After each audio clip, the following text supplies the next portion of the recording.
It's been 23 years since I quit teaching, and this student still scares me. Tommy was a weird kid, quite soft spoken, almost timid. I was initially worried something was happening at home that was keeping him so walled off from the other kids. Until I met his folks at a parents teacher meeting night at the school. His parents were a very nice young couple and just as eager to ask me about Tommy as I was to ask them.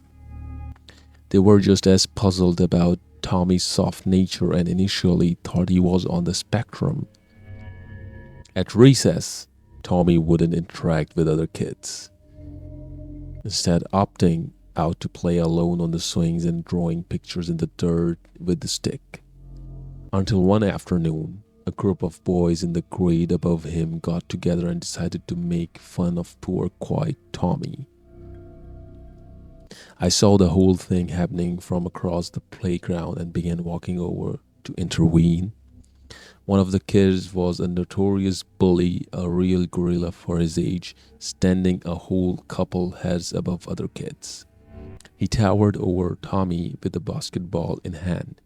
I saw him wind up, ready to slam dunk onto Tommy's head, but when he let go of the ball, it just hovered there in the midair.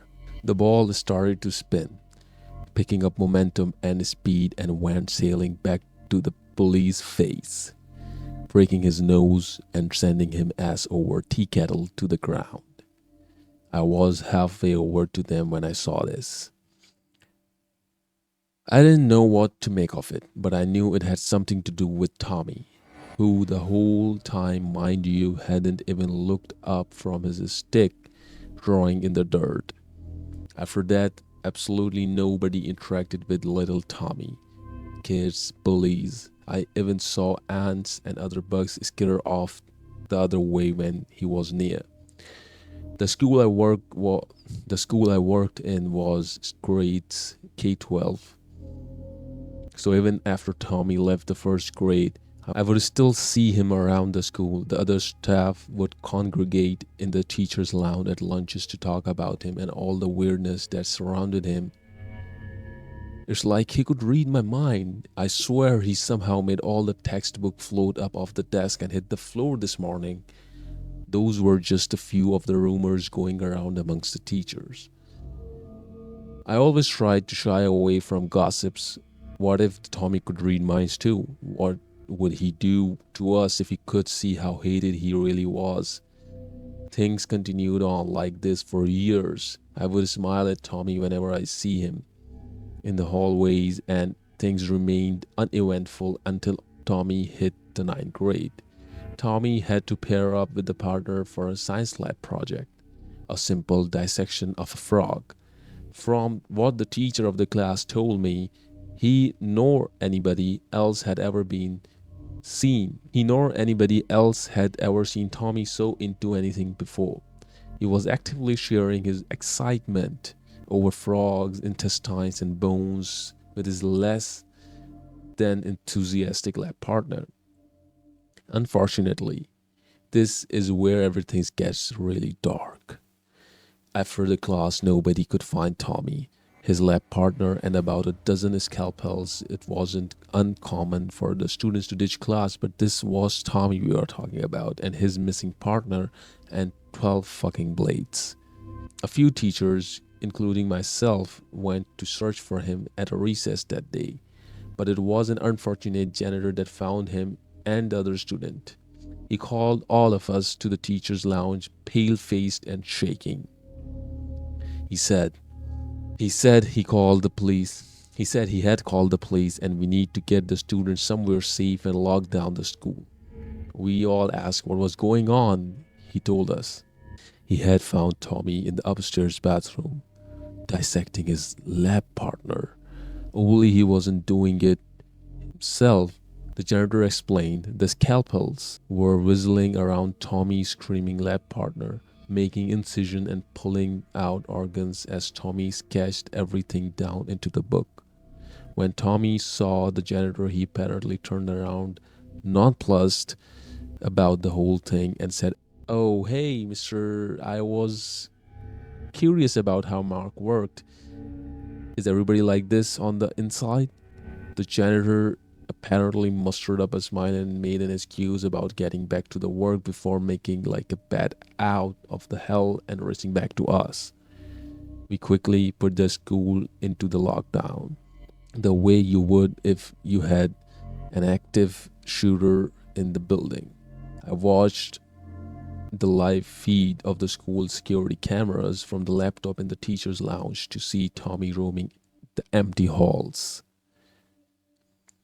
Locks broke off lockers as he passed them, while the doors fluttered open and he closed frantically, like panicked wings of butterflies. I could see he was visibly confused, probably wondering where everyone had gone. The police and SWAT arrived pretty quickly. I watched the cameras as they surround him, automatic rifles pointed at his head, probably yelling at him to get on the ground. When Tommy just nonchalantly turned around to walk the other way through, they opened fire.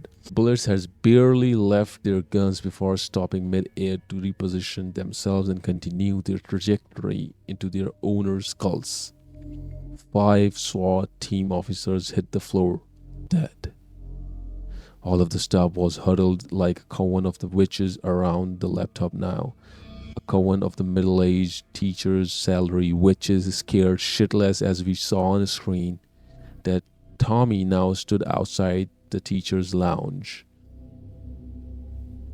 We all knew what was coming as the door blasted off its hinges. The faculty panicked and threw any close objects as they could grab towards Tommy. I remember shouts of "Get away from me, you little monster," and "I'm not fucking dying like this. I was supposed to retire to Florida this year."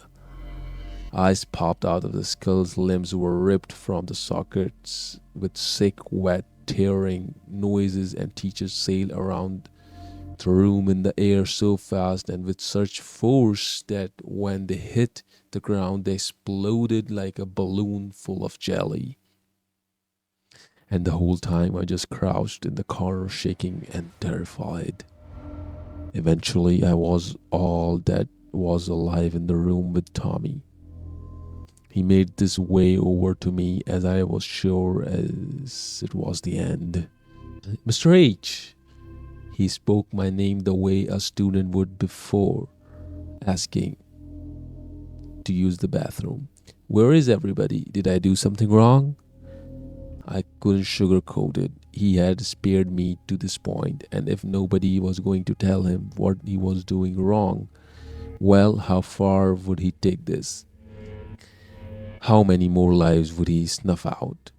"Yes, Tommy," I managed to stammer out.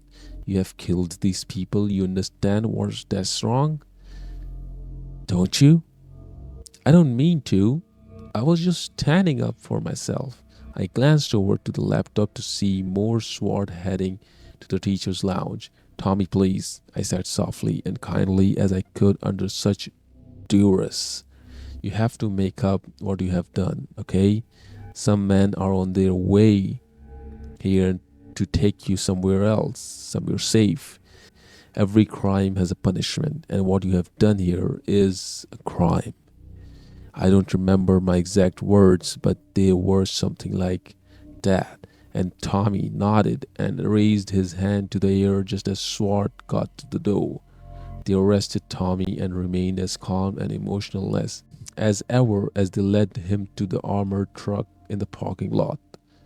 The events of the day were largely covered up, and Tommy was placed in the higher security prison. I would visit him time to time over the years. He told me I was the only one besides some government officials or FBI types, his words, that ever did. I didn't know why he let himself just sit in that prison after year. I was thankful about it though. I thought whatever words I managed to squeak out to him before his arrest must have really stuck. He hadn't changed a whole lot mentality either, it seemed. He was still very much quiet kid drawing pictures in the dirt, and I remembered from long time ago. But the reason I'm writing this, the reason I have broken so many years of silence as I have NDAs on that matter, is because last night I got a call from prison. Two guards that patrolled Tommy's cells were found dead, and he was nowhere to be found. I don't know if he just finally got bored or what.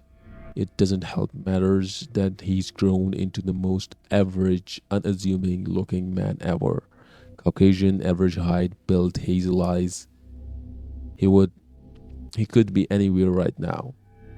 And it has been a while since I last visited him. God help me if he decides if I God help me if he decides I hadn't made the right call after all, and he wants payback for all the years he spent us whittling time away from behind bars. Tommy, if you are reading this right now, I'm sorry, but I cannot ever see you again. I cannot see any more people suffer through so much. I know you are probably just confused and maybe even scared right now, but I hope you know to do the right thing. After I post this, I'll be heading into my garage to run the hose from the exhaust of my car's through driver's side window and maybe listen to my favorite REM album one last time. To everybody else, please stay in your homes, lock your doors, and keep your loved one close. Good luck.